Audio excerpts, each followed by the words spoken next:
සුබ දවසක් හැමෝටම. නියම පරිමේෂිත යටතේ හදන පළවෙනි භින්න භාග ගන්න අපි බලමු. 3x දාන 4 බෙදීම x වර්ගය දාන 3x දාන 2. දැන් මම කිව්වා මුලින්ම භින්න භාග ගණක් හදන්න කලින් අපි හරය උපරිමව සාධක වලට වෙන් කර ගන්න ඕනේ. දැන් x වර්ගය දාන 3x දාන 2 සාධක වලට වෙන් වෙනවා නම් අපි ඒක වෙන් කර ගන්න ඕනේ. ඒතර x වර්ගය දාන 3x දාන 2 කියන එක ඔයාලා දන්නවා. x වර්ගය දාන 3x දාන 2. අපි මේක සාධක වලට වෙන් කරද්දී මෙන්න මේ දෙපැත්ත දෙන්නගේ ගුණිතය අපි පද දෙකක් දාලා ගන්නවා. දෙපැත්ත දෙන්නගේ ගුණිතය හැදෙන විදිහට එකතු කරාම මැද පදේ හැදෙන විදිහට. ඒතර අපිට පුළුවන් x වර්ගය දාන පද දෙක විදිහට දා ගන්න පුළුවන්. මේක දෙකේ ඉලක්කම 2x වර්ගය හැදෙන්න තියෙන අතරම එක් වරක් දෙක කියන එක විතරයි. ඒකට 2x සහ x තමයි දාගන්න. ඒතර මේ දෙක එකතු කරාම තමයි x හැදෙනවා. ඒ දෙක ගුණ කරාම 2x වර්ගය හැදෙනවා. ඒතර මෙතනදී 2x ධන x ධන 2. ඒතර මේක අපි සාධක වෙන් කරොත් අපිට හදාගන්න පුළුවන් x එකක් එකට ගත්තොත් x ධන 2 ධන එකක් එකට ගත්තොත් ආයෙත් x ධන 2. ඊට පස්සේ අපිට මේක වෙනවා x ධන 2 වතාවක් x ධන 1 කියලා. මේක ඇත්තටම මෙතනින් මෙතනට එකපාර ලියා ගන්න පුළුවන් අපිට. මෙන්න මෙතනින් මෙතනට හැදෙන ඉලක්කම් දෙක මෙතන ඉස්සරහ සම්පූර්ණ කරලා නැත්නම් අපිට ලේසියෙන් එකපාර ලියා ගන්න පුළුවන් x ධන 2 සහ x ධන 1 කියලා. ඒතර අපි මේක සාධක වලට වෙන් කරගත්තොත් මෙතන ඉන්නේ 3x ධන 4 බෙදීම x ධන 2 වතාවක් x ධන 1. x ධන 2 වතාවක් x ධන 1. දැන් තමයි මේව උපරිම සාධක වලට වෙන්න ඕනේ. දැන් අපි මේකට ලියමු භින්න භාග වලට ඕන පළවෙනි ස්ටෙප් එක 3x ධන 4 බෙදීම x ධන 2 වතාවක් x ධන 1. මේක සමාන වෙනවා අපි මෙතනදී හරේ දින සාධක ටික වෙන් කරලා ලියා ගන්නවා. එතකොට x ධන 2 එක පාර්ට් එකක් ධන අනිත් එක x ධන 1. ඇත්තටම මේක මම නියම පරිමේෂිතයට දෙකම හදන්න මාත්‍රය චෙක් කරලා බලන්න ඕනේ. ඇත්තටම මෙතනදී උඩේ කෙනාගේ කියන්නේ ලවයේ මාත්‍රය 1යි හරේ මාත්‍රය 2යි. එතකොට ලවයේ මාත්‍රය හරේ මාත්‍රයට අඩුයි නම් ඒක නියම පරිමේෂිත ආකාරය.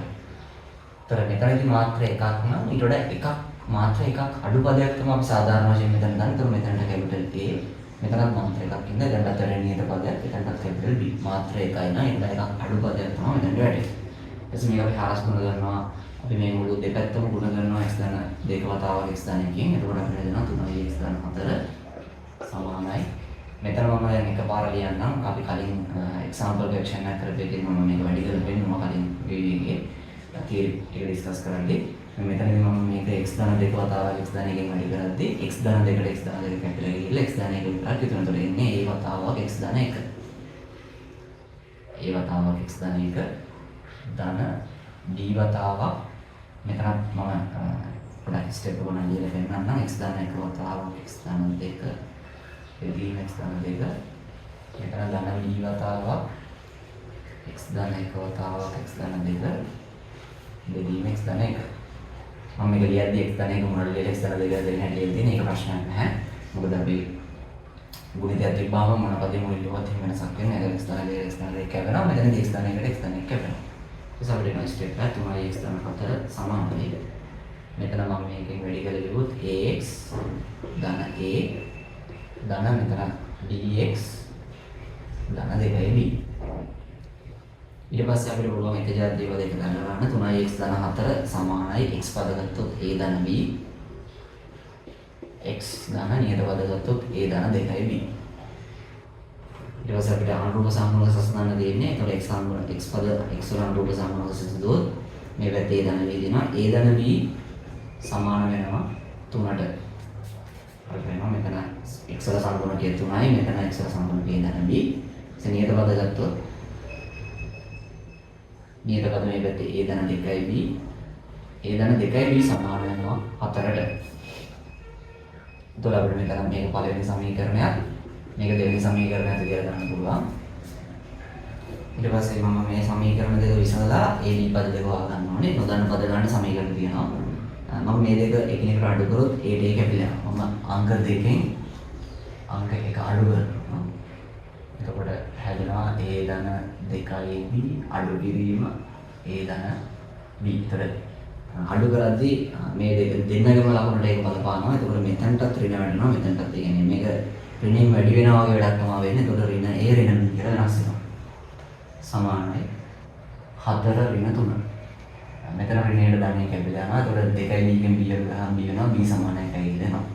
අසංක එකකින් හෝ දෙකකින් අපිට ආදේශ කළ යුතු දෙයක් ගන්න පුළුවන්. අංක එකකින් ගත්තොත් a ධන 1 සමානයි 3යි. එහෙනම් a සමානයි 3න් එකක් එහා පැත්තට ගියම අල්ලලා 2යි කියලා හදනවා. ඒතර අවශ්‍ය වෙන භාගය වෙන්නේ 3යි x ධන 4 බෙදීම x ධන 1 වතාවක් x ධන 2 සමාන වෙනවා. මෙතන x ධන 2 මුලින් ලියලා තිබුණ මේකේ විදිහටම ගන්නම් x ධන 2 වතාවක් x ධන 1 සමාන වෙනවා. a යටින් තියෙන x ධන 2. ඒතකොට x ධන 2 a කියලා කියන්නේ 2යි ධන b කියලා කියලා අපිට 1යි 1 යට x ධන 1. ඔක තමයි මෙන්න මෙයාව බින්න භාග වෙන කරාම අපිට හම්බෙන උත්තරේ. හරි අපි ඊළඟ ගාන බලමු. ඊළඟ ගාන x ධන 3 බෙදීම x වර්ගය ධන 2 වතාවක් x ඍණ 1. මේක තමයි අපි නියම පරිමේෂිත යටතේ හදන දෙවෙනි ගාන. දැන් අපි මේක බින්න භාග වලට වෙන් කරමු. මෙතනදී හරය උපරිම සාධක වලට වෙන් වෙන්න ඕනේ. එතකොට මෙතනදී හරය උපරිම සාධක වලට වෙන් කරලා තියෙනවා. අපිට මේක වෙන් කරලා ලියා ගන්න පුළුවන්. x වර්ගයේ ධන 2. මීට කලින් අත්‍තරම බලන්න ඕනේ. මෙයාගේ මාත්‍රය කියන්නේ මේ මාත්‍රය 1යි. මෙයාගේ මාත්‍රය මෙතන 2යි මෙතන 1යි. ඒතකොට මේ දෙනා එකතු ගත්තොත් මුළු මාත්‍රය 3ක් වෙනවා. ඒතකොට මාත්‍රය 3යි උඩ මාත්‍රය 1යි කියලා කියන්නේ මේක නියම පරිමේෂිත ආකාරයේ ශිතයක්. ඒතකොට x වර්ගයේ ධන 2 උඩ දැන් මෙයාගේ මාත්‍රය එකක් හින්දා එයාට වඩා එකක් අඩුපදේ තමයි අපි සාධාරණ වශයෙන් දාන්න ඕනේ. එතකොට එයාට වඩා එකක් අඩුපදේ කියලා කියන්නේ ax ධන b. මාත්‍රය එකක් වෙච්ච බහුපද ශ්‍රිතය සාධාරණ වශයෙන්. ධන මෙතන x ශ්‍රේණිය 1 ඒතර මාත්‍රය 1යි. ඒතර එයාට වඩා එකක් අඩුපදයක් කියලා කියන මාත්‍රය බිඳුව. ඒ කියන්නේ නියම පදයක් ධන c. මේක ඉවරන තැනින් අපි මේක දාන්න තියෙනවා. දැන් මම මේක කලින් වගේම හරස් ගුණ කරනවා. මේ හරයෙන් උඩටම ගුණ කරනවා. x ධන 3 සමානයි ax ධන b වරක් x වර්ගයේ ධන 2 වතාවක් x ඍණ 1 බෙදීම x වර්ගයේ ධන 2 ධන c වතාවක් x වර්ගයේ ධන 2 x ඍණ 1 බෙදීම x ඍණ 1. දැන් මෙතන x වර්ගයේ ධන 2ට x වර්ගයේ ධන 2 කියනවා. මෙතන x ඍණ 1ට මෙතන x ඍණ 1 කියනවා. ඊට අපිට මේක ලියා ගන්න පුළුවන් x ධන 3 සමානයි. මෙතන ax ධන b ගෙන් මේ x ශ්‍රේණියක වැඩි කරනවා. ඒතර ax වතාවක් x කියලා කියන්නේ ax වර්ගයක් හැදෙනවා. ax වතාවක් ඍණ 1 ax වෙනවා ඍණ ax වෙනවා. ධන b වතාවක් x කියලා කියන්නේ ධන bx. ධන b වතාවක් ඍණ 1 කියන්නේ ඍණ b. ධන මෙතන c වතාවක් x වර්ගය cx වර්ගය c වතාවක් 2 ධන 2යි c. මේක ජාතිය පදයක අපි එක තැනකට හදා ගන්න ඕනේ. x වර්ග පද ගත්තොත් ax වර්ගයක් තියෙනවා cx තියෙනවා. ඒතකොට අපි ඒක එක තැනකට ගත්තොත් a ධන c x වර්ග x පද ගත්තොත් 1යි 2යි 1යි 2යි දෙන්නේ. එතකොට අපි එතන ධන ගත්තොත් ඇතුලේ අතරම දෙන්නේ ඍණ a හේතුයි ධන b වරක් x. ඊට පස්සේ මෙතන ඍණ b කියනවා මෙතන ධන 2යි c තියෙනවා. එතකොට 1යි c ඍණ b වරහාවක් දාගත්ත අවශ්‍ය නැහැ. ඒක තමයි නේද? දැන් අනුරූප සංවර්ධ සසඳන තියෙන්නේ x වර්ග පද ගත්තොත් මේ පැත්තේ x වර්ග පද විදිහට a ධන c තියෙනවා. හැබැයි මේ පැත්තේ x වර්ග පද නැහැ. එතකොට a ධන c මේ පැත්තේ x වර්ග පද නැති හින්දා බිඳුවට සමාන වෙනවා. ඊට පස්සේ x පද ගත්තොත් ඍණ a ධන b තියෙනවා. ඍණ a ධන b සමානයි මේ පැත්තේ x පද වල සංගුණකය ධන 1යි. x පදයක් තියෙනවා. නියත පද ගත්තොත් 2c ඍණ b සමාන වෙනවා ධන 3ට. එතකොට අපිට නොදන්න පද තුනක් තියෙනවා. සමීකරණ තුනක් ඇවිල්ලා තියෙනවා. මේක අංක 1, මේක අංක 2, මේක අංක 3. දැන් අපි බලමු මේ සමීකරණ තුන පාවිච්චි කරලා මේ ABC කියන පද තුන හොයාගන්න අපිට පුළුවන්. මොකද සමීකරණ තුනට ගැලපෙන්න නොදන්න පද ගන්නට සමාන සමීකරණ දෙන්න ඕනේ. අපි මුලින්ම බලමු දැන් මෙතන A හා C ගේ සමීකරණයක් තියෙනවා. මෙතන A හා B එකක් තියෙනවා. මෙතන C හා B ගේ සමීකරණයක් තියෙනවා. ඒතර අපි දෙන්නේ එකතු කරලා අනිත් ජාතියක් කන්වර්ට් කරගත්තා නම් හරි. අපිට පුළුවන් මේ දෙන්න සුළු කරොත් අපිට C එනවා. මම මේ දෙක එකතු කරොත් ධනයේ ශ්‍රේණිය අයින් වෙලා C ගේ B ගේ තවත් සමීකරණයක් හැදෙනවා. මෙතනත් කොහොමද C ගේ B ගේ සමීකරණයක් ඉන්නේ. ඊට පස්සේ අපිට මේ දෙක විසඳන්න පුළුවන්. මම 1 2 එකතු කරනවා.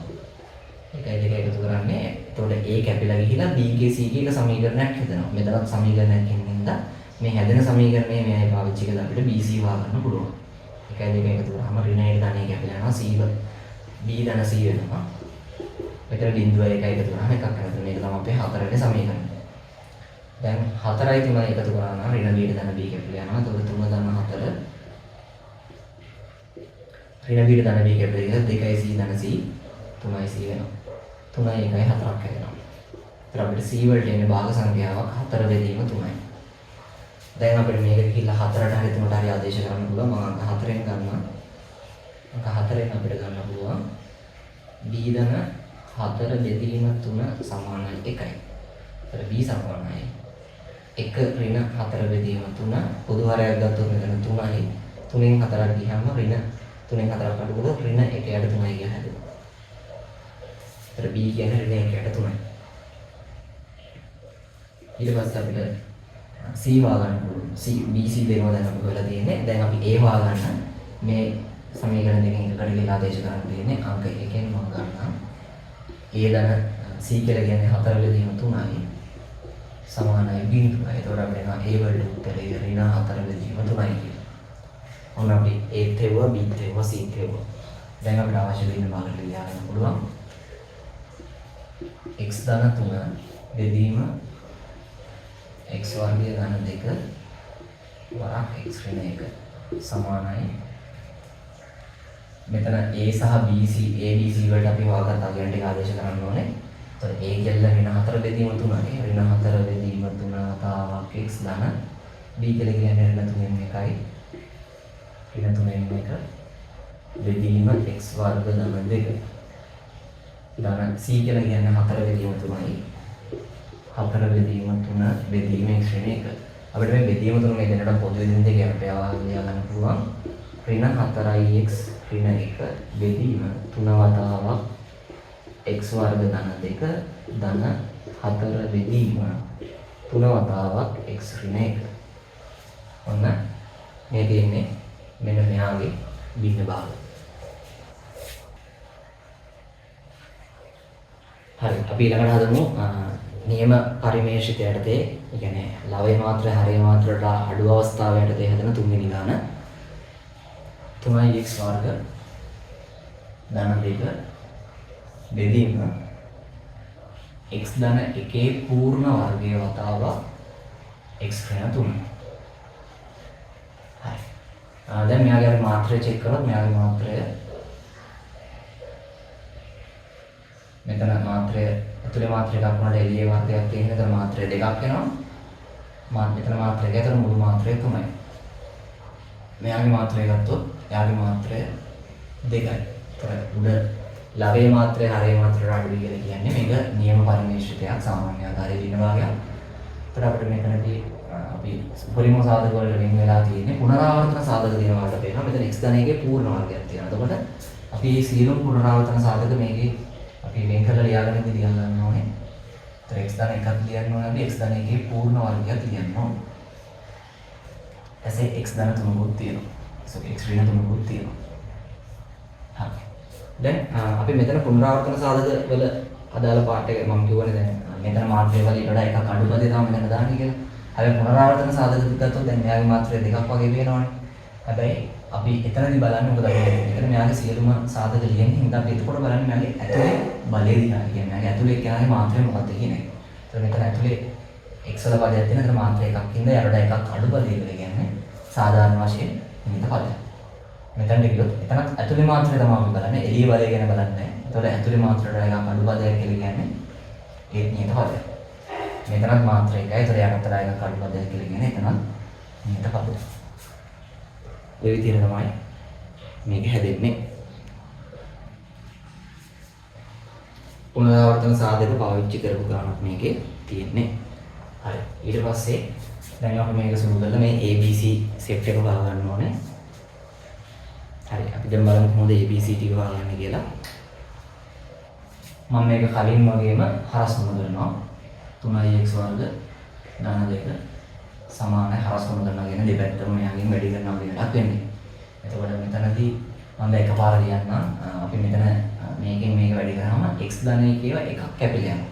එතකොට මෙතන x ධන 1 වර්ගයෙන් වැඩි කරාම එකක් කැපිලා ගියාම තව x ධන 1 එකයි ඉතුරු වෙන්නේ. x ඍණ 3 හැමෝම ඉතුරු වෙනවා. ධන b වතාවක් මෙතනට ගියොත් මේකෙත් x ධන 1 පූර්ණ වර්ගය කියනවා. වර්ගෙම කැපිලා යනවා. එතකොට x ඍණ 3 විතරයි ඉතුරු වෙන්නේ. මෙතන c ගත්තොත් x ඍණ 3 කැපිලා ගිහලා x ධන 1 වර්ගයක් ඉතුරු වෙනවා. x ධන 1 පූර්ණ වර්ගයක් ඉතුරු වෙනවා. දැන් මේක සුළු කරගන්න ඕනේ 3x වර්ග ධන 2 සමානයි. මේක ගුණ කරගන්න ඕනේ. එතකොට a ලින්ජ යනවා මේක වැඩි කරගන්න x වතාවක් x වර්ගයක් වෙනවා. ඊපස්සේ මෙතන x එක මෙලින් වැඩිලාම ඍණ 3x එකක් එනවා. මෙතන x එකකින් වැඩි වෙනවා ධන x එකක් එනවා. ඍණ 3x එකයි ධන x එකයි සුළු කරාම මට එකපාර ලියා ගන්න පුළුවන් ඍණ 2x කියලා. ඔයාලට මේක පාර ගන්න අමාරු වෙනවා. ඔයාලා සාමාන්‍ය විදිහට වැඩි කරලා ගන්න. ධන 1 වැඩි කිරීම ඍණ 3 ඍණ 3යි. ඊපස්සේ ධන b ලියාගත්තා. b එක මේකෙන් වැඩි කරන්න පුළුවන් අපිට එකපාර bx ඍණ 3යි b. ධන c වතාවක් මේක ප්‍රසාරණය කරගන්න ඕනේ වර්ග දෙක. බලයක ආකාරයෙන් ප්‍රසාරණය. එතකොට පළවෙනි එක්කෙනාගේ වර්ගය දෙන්නාගේ ගුණිතේ ඉදිරියට ධන අන්තිම එක්කෙනාගේ වර්ගය. ඊට පස්සේ අපිට නම් 3x වර්ගය ධන 2 සමානයි ax වර්ග ඍණ 2යි ax ඍණ 3යි a ධන bx ඍණ 3යි b මෙතන cx වර්ග ධන 2යි cx ධන c. දැන් අපි එක ජාතියේ පද ටික එකතැනකට හදාගමු. x වර්ග පද මෙතන 1යි 2ක් තියෙනවා. එතකොට a ධන c x වර්ග x පද ගත්තොත් මෙතන ඍණ 2යි ax එකක් තියෙනවා. ධන bx එකක් තියෙනවා. ධන 2යි cx එකක් තියෙනවා. ඍණ 2යි a ධන b ධන 2යි c. මම මෙතන ධන දාගෙන මෙතන ඍණ දාගෙන දැන් එළිය ඍණ දාගත්තොත් එහෙනම් අනිත් ඒවාත් ලකුණු මාරු කරගෙන අපිට ධන දාගෙන ඒ ආදාළ ලකුණෙන්ම ලියා ගන්න ලේසි. x නියත පද ගත්තොත් නියත පද ඍණ 3යි a ඍණ 3යි a ඍණ 3යි b ධන c. ඔය තමයි නියත පද විදියට තියෙන්නේ. මෙතන වරහන දාන්න අත්‍යවශ්‍ය නැහැ. ඒක ධන ලකුණ හින්දා මේක සාමාන්‍ය විදිහට මෙහෙම ලියන්න පුළුවන්. මේ විදිහට නියත පද. දැන් අපි අනුරූප සමූහ සසඳන්න යන්නේ. මුලින්ම අපි x වර්ග පද ටික ගත්තොත් මේ පැත්තේ a ධන c තියෙනවා. මේ පැත්තේ x වර්ග පදයේ 3 කියලා එකක් තියෙනවා. ඒකට සමාන වෙනවා. මේක තමයි පළවෙනි සමීකරණය. x පද ටික ගත්තොත් ඍණ 2යි a ධන b ධන 2යි c. මේ පැත්තේ x පද නැහැ. ඒ කියන්නේ මේක බිඳුවට සමාන වෙන්නේ. නියත පද ගත්තොත්